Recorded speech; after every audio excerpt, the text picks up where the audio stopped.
Thanks so much for joining me again, and today I'm going to share with you my personal thoughts and a bit of a story on believing in yourself. I'm sure that you're just like me and have not always believed in yourself. Well, here's my story I want to share with you. Some years ago, when I had just relocated to the United States, and I didn't know what I was going to do.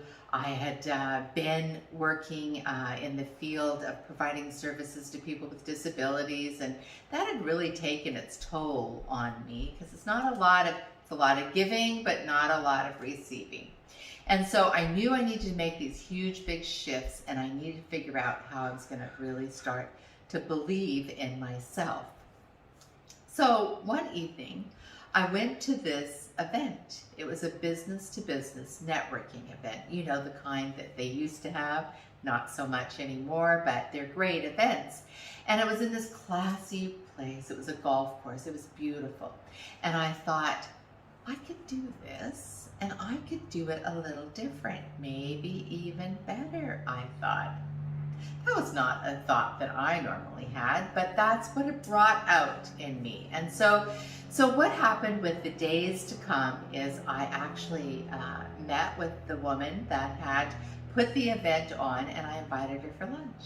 And because I was new in Las Vegas, and I didn't know much about how you started businesses and how you did things there like I did in Canada. And so I said, let me take you to lunch. I want to pick your brain.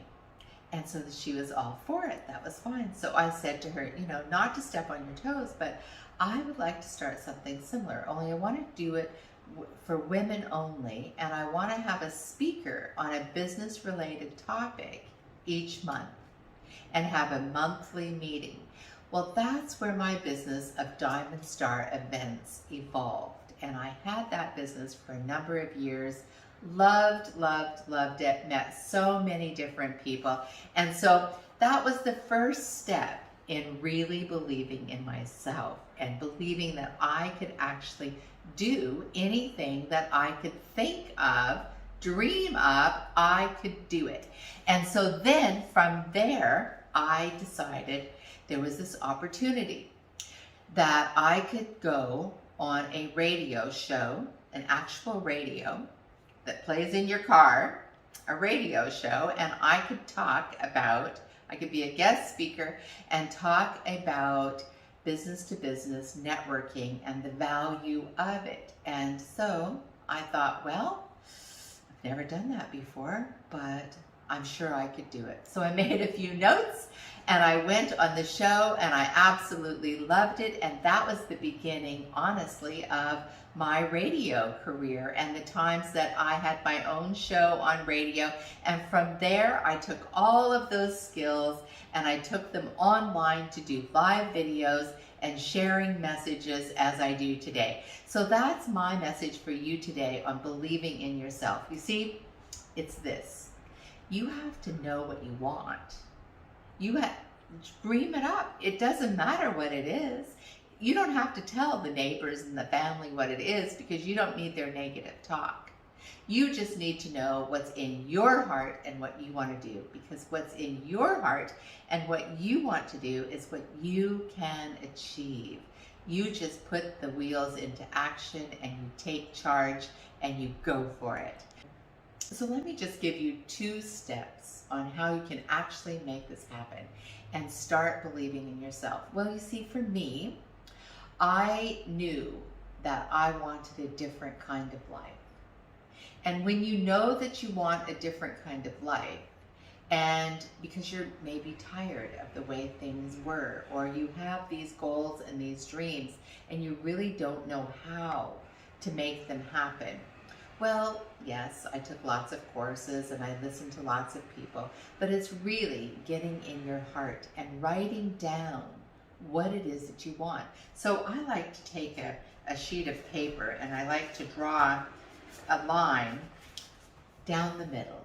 And on one side, it's what I don't want, and on the other side, it's what I do want. And so that's what I did back then when I first moved to that area and when I made all those changes in my life, is I knew all the things that I didn't want, that I had experienced already, that I did not want to have anymore in my life, and all the things that I did want. And then I started to believe. It has so much to do with our mindset, because I could have talked myself out of it. I could have said, oh, well, no, you could never do that. And I could have had a dozen excuses. Why not? But you can't do that. You have to go with your gut feeling and go with your true desire. So if I was to leave you with 2 tips on how to do that, it would be to make that list of what you don't want and that other list of what you do want, and really do deep dive soul searching about what you truly want, because it's waiting for you. All you have to do is make the decision and you can go for it. The how will come.